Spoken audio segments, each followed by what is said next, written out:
India की creator economy की value 1 lakh crore रुपए से भी ज्यादा है। करोड़ों लोग काम करते हैं इसमें।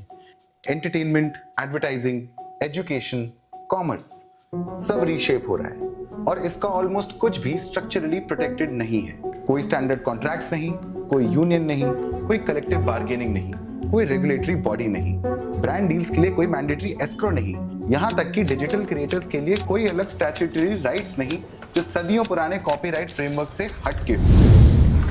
इंडिया में क्रिएटर्स करियर्स बना रहे हैं, ब्रांड्स बना रहे हैं, बिजनेसेस बना रहे हैं, मगर ऐसे प्लेटफॉर्म्स पे जो उनके नहीं हैं, ऐसे कॉन्ट्रैक्ट्स के अंडर जो उन्होंने नेगोशिएट नहीं किए और ऐसे राइट्स के साथ जो उन्हें समझ ही नहीं आते।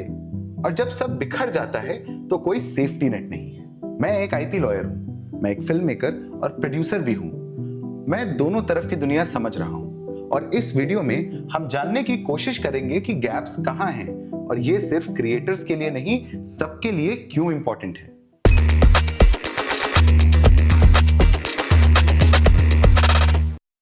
चलिए कुछ नंबर्स देखते हैं, क्योंकि इस चीज का स्केल है कितना बड़ा वो ज्यादातर लोगों को समझ ही नहीं आता।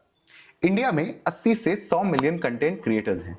ये कलारी कैपिटल की 2022 रिपोर्ट के अकॉर्डिंग है और ज़ेफमो के रीसेंट एस्टिमेट्स इसे 100 मिलियन से ऊपर ले जाते हैं। लेकिन ये बात जाननी बहुत जरूरी है कि इन 100 मिलियन में से सिर्फ करीब 2 से 2.5 मिलियन ही एक्चुअली मोनेटाइज्ड हैं। ये कलारी का 2025 का डेटा है और 2022 में ये नंबर था सिर्फ 1.5 लाख। तो ग्रोथ कितनी एक्सप्लोसिव है सोच के देखिए। बीसीजी का एस्टिमेट है कि क्रिएटर इकोनॉमी की डायरेक्ट रेवेन्यूज 2030 तक 4 से 5 गुना ग्रो होंगी, यानी 20 से 25 बिलियन डॉलर से 100 से 125 बिलियन डॉलर्स तक बढ़ सकती है। और क्रिएटर इन्फ्लुएंस्ड कंजम्पशन, यानी वो परचेजेस जो क्रिएटर कंटेंट से शेप होती हैं, 2030 तक $1 ट्रिलियन क्रॉस कर जाएगा। ब्रांड्स भी सीरियस पैसा लगा रहे हैं। द गोट एजेंसी और कंतार की इंडिया इन्फ्लुएंसर मार्केटिंग रिपोर्ट के मुताबिक 2024 में ब्रांड स्पेंड इन्फ्लुएंसर मार्केट पे 3600 करोड़ था, जो 25% ग्रोथ के साथ 2025 तक ये रफली 4500 करोड़ है। और YouTube अकेला, सिर्फ YouTube इंडियन क्रिएटर्स को लास्ट 3 सालों में 21,000 करोड़ रुपए दे चुका है। In the last 3 years alone, we paid more than 21,000 crores to creators, artists and media companies all across India. मतलब रफली 7,000 करोड़ पर ईयर। ये बात YouTube CEO नील मोहन ने वेव्स 2025 समिट में खुद अनाउंस किया।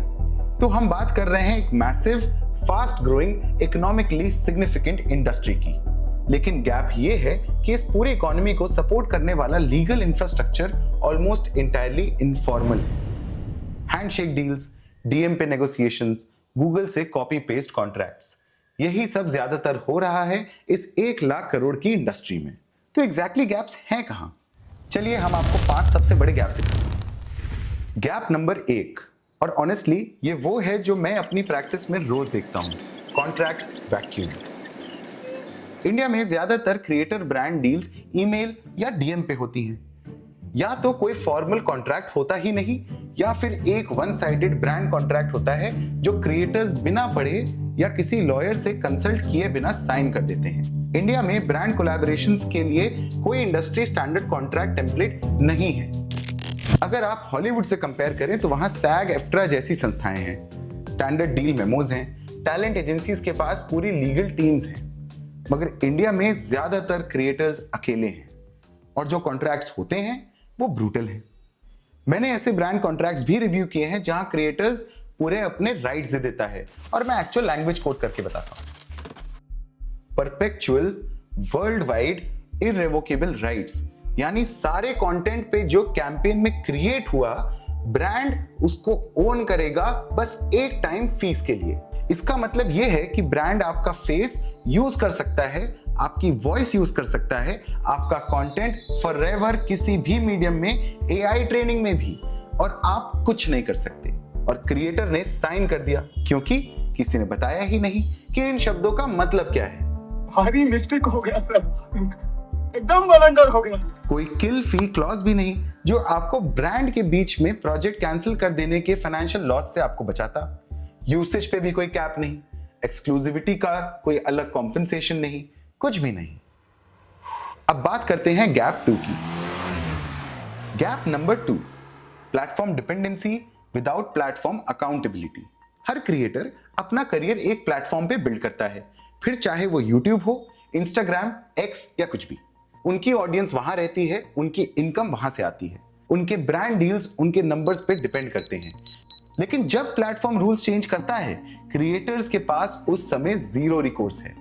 Terms of service completely unilateral है।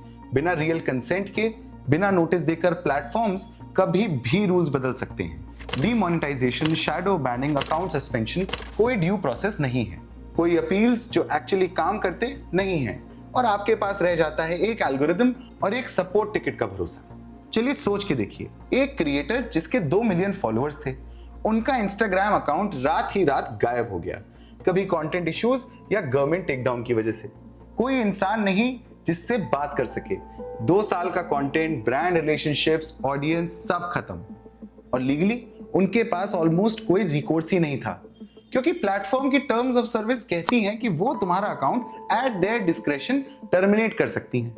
बस यही है लीगल फ्रेमवर्क। इंडिया के आईटी एक्ट और आईटी रूल्स 2021 फिर 2023 में अपडेट हुए।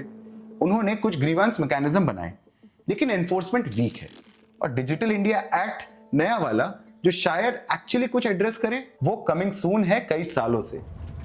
Gap number 3, IP ownership confusion. ज्यादातर क्रिएटर्स को कंटेंट लाइफ साइकिल पता ही नहीं है कि क्या किसका है। कॉपीराइट एक्ट 1957 के पेपर पे एटलीस्ट क्लियर रूल्स हैं कि फर्स्ट ओनर कौन है, लेकिन प्रैक्टिस में डिजिटल कंटेंट के लिए ये इनक्रेडिबली कंफ्यूजिंग हो जाता है। जब एक क्रिएटर एक ब्रांड के लिए रील बनाता है, कौन ओन करता है उसे? डिपेंड करता है कॉन्ट्रैक्ट पे। अगर कॉन्ट्रैक्ट है तो जैसा हमने अभी डिस्कस किया, अक्सर होता ही नहीं। यूजीसी यानी user generated content legal grey zone में है इंडिया में। ब्रांड्स क्रिएटर कंटेंट रिपोस्ट करते रहते हैं, जीरो एट्रीब्यूशन के साथ, जीरो पेमेंट के साथ। मगर ज्यादातर क्रिएटर्स को पता ही नहीं कि वो पुश बैक कर सकते हैं। म्यूजिक लाइसेंसिंग एक और माइनफील्ड है। जो क्रिएटर्स अपने रील्स, पॉडकास्ट और यूट्यूब वीडियोस में म्यूजिक यूज करते हैं, टेक्निकली वो कॉपीराइट इन्फ्रिंज कर रहे हैं और उन्हें पता भी नहीं। अब 2012 का कॉपीराइट अमेंडमेंट, उसमें सेक्शन 38 ऐड हुआ, जो परफॉर्मर्स के राइट्स एक्सपैंड करता है, एक्टर्स, म्यूजिशियंस, डांसर्स पर भी। और सेक्शन 17 से 19 अमेंडमेंट्स ने फिल्म म्यूजिक और लिरिक्स के ऑथर्स की प्रोटेक्शंस भी बढ़ाई। लेकिन डिजिटल क्रिएटर्स के लिए स्पेसिफिकली ऐसा कुछ नहीं है। थियोरेटिकली परफॉर्मर्स में कुछ क्रिएटर्स आ सकते हैं, लेकिन कोर्ट में टेस्ट नहीं हुआ है, इसलिए ओपन क्वेश्चन है। एक फूड क्रिएटर जो मैं जानता हूं, उन्होंने एक पूरा रेसिपी फॉर्मेट बिल्ड किया था, styling, music choices, editing, rhythm, catch phrase, सब कुछ। बट एक मेजर ब्रांड ने शॉर्ट फॉर शॉर्ट कॉपी कर लिया, रेसिपी छोड़िए फॉर्मेट पूरा कॉपी कर लिया, और वो कुछ नहीं कर सके, क्योंकि फॉर्मेट्स इंडियन कॉपीराइट लॉ में प्रोटेक्टेड नहीं है, अभी तक नहीं। Gap number 4, no collective power. Film industry में इंडिया में FOIS है, सिंटा है, स्क्रीन राइटर्स एसोसिएशन है, म्यूजिक इंडस्ट्री में IPRS है, PPL है। डिजिटल क्रिएटर्स के पास कुछ नहीं है। कोई यूनियन नहीं है, कोई गिल्ड नहीं है, कोई कलेक्टिव बार्गेनिंग बॉडी नहीं है, कोई मिनिमम रेट कार्ड्स नहीं है, कोई स्टैंडर्ड पेमेंट टर्म्स नहीं है, कोई डिस्प्यूट रेजोल्यूशन मैकेनिज्म नहीं है, कुछ नहीं है। MCN यानी मल्टी चैनल नेटवर्क कभी कभी मिडलमैन का काम करते हैं, लेकिन उनके इंटरेस्ट हमेशा क्रिएटर इंटरेस्ट के साथ अलाइन हो ऐसा जरूरी नहीं। वो भी बिजनेसेस हैं, पैसे कमाना उनकी भी फर्स्ट प्रायोरिटी है, और किसी भी कॉर्पोरेट की तरह। सोचो यूएस में क्या हुआ जब SAG-AFTRA ने AI राइट्स और स्ट्रीमिंग रेजिडुअल्स के लिए स्ट्राइक की, तो उसने पूरी ग्लोबल एंटरटेनमेंट इंडस्ट्री का अप्रोच चेंज कर दिया क्रिएटर कॉम्पनसेशन के प्रति। यही होती है कलेक्टिव पावर। मगर इंडिया में जब एक मेजर ब्रांड ने 50 से ज्यादा क्रिएटर्स का पेमेंट एक साथ डिले किया, और ये एक्चुअली हुआ है, हर क्रिएटर को इंडिविजुअली लड़ना पड़ा। ज्यादातर ने छोड़ ही दिया, क्योंकि क्या करोगे, 50,000 रुपए की ब्रांड डील के लिए लॉयर हायर करोगे। और गैप नंबर 5, जो मुझे लगता है सबसे डेंजरस है, और जो इंडियन क्रिएटर स्पेस में ऑलमोस्ट कोई सीरियसली डिस्कस नहीं कर रहा, और वो है AI थ्रेट। अभी इस वक्त AI companies publicly available content scrap कर रही हैं ट्रेनिंग डेटा के लिए। YouTube videos, podcast, Instagrams, tweets, सब कुछ।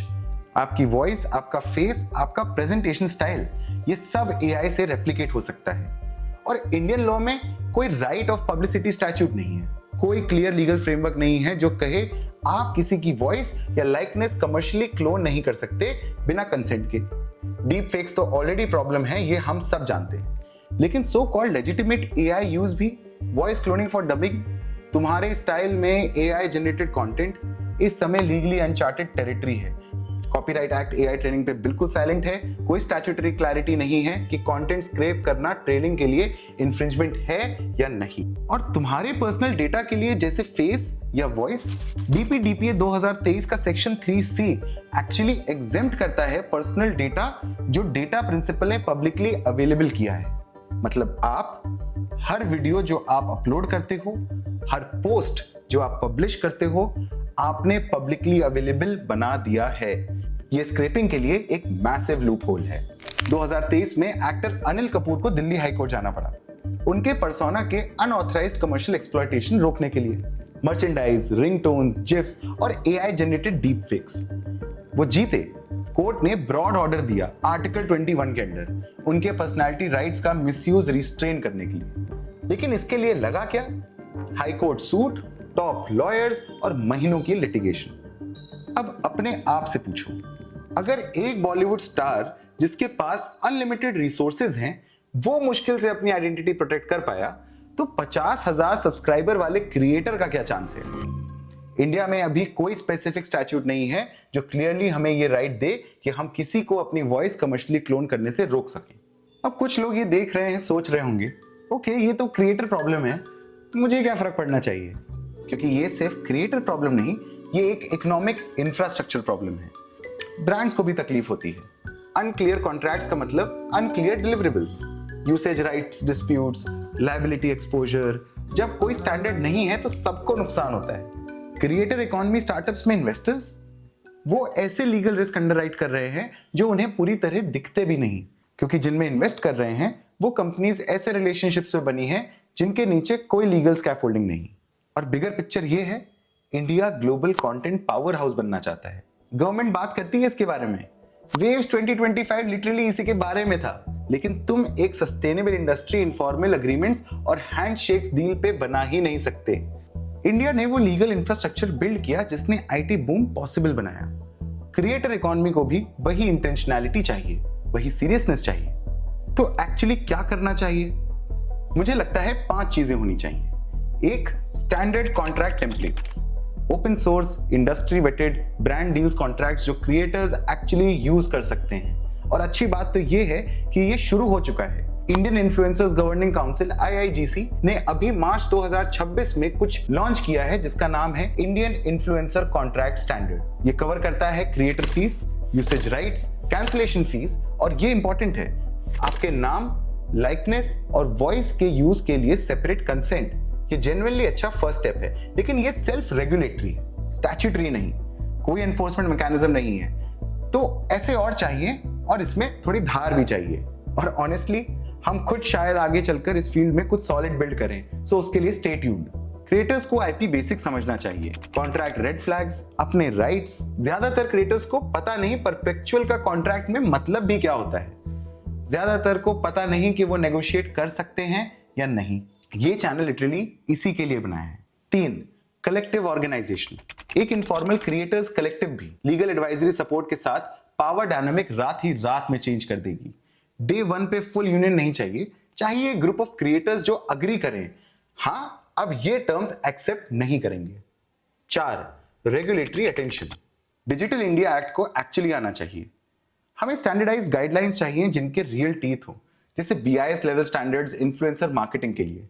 ASCI गाइडलाइंस एक स्टार्ट है, लेकिन वो सिर्फ एड डिस्क्लोजर कवर करती हैं, कॉन्ट्रैक्ट्स, IP या AI का टच नहीं करती। हमें ब्रॉडर स्ट्रॉन्गर रेगुलेशन चाहिए और प्लेटफॉर्म अकाउंटेबिलिटी लॉ में बिल्ट इन होनी चाहिए। 5, AI प्रिपेयर्डनेस। क्रिएटर्स को अभी से सोचना शुरू करना होगा अपनी लाइकनेस, वॉइस और कंटेंट स्टाइल प्रोटेक्ट करने के बारे में। लॉ कैचअप करे उससे पहले, क्योंकि जब तक लेजिस्लेशन आएगा घोड़ा स्टेबल से निकल चुका होगा। क्रिएटर्स आज के समय पे अपना ओरिजिनल वर्क डॉक्यूमेंट करें, समझें कि कौन से राइट साइन अवे कर रहे हैं, स्पेस पर ध्यान दें। मेरा एक बिलीव है, क्रिएटर इकोनॉमी कोई ट्रेंड नहीं है, ये एक स्ट्रक्चरल शिफ्ट है। कल्चर, कॉमर्स और कंटेंट इंडिया में कैसे काम करते हैं उसमें। और ये डिजर्व करती है एक ऐसे लीगल इंफ्रास्ट्रक्चर जो इसकी स्केल के बराबर हो। मैं ऋषभ हूं, लॉयर हूं, फिल्म मेकर हूं, क्रिएटर हूं। लॉ और क्रिएटिविटी के बीच में जो गैप है वही मेरा काम है। ये चैनल उसी गैप के बारे में है। Creator rights, IP, industry, real problems और वो बातें जो होनी चाहिए लेकिन हो नहीं रही। अगर आपको आज ये पसंद आया या कुछ नया पता चला तो प्लीज लाइक करें। अगर आप क्रिएटर हैं और आपके भी कुछ ख्याल हैं तो नीचे कमेंट जरूर लिखें। और अगर आपको लगता है कि कंटेंट बनाने वाले लोगों को बेटर प्रोटेक्शन मिलनी चाहिए तो सब्सक्राइब करें। बहुत कुछ आने वाला है, मिलते हैं जल्दी।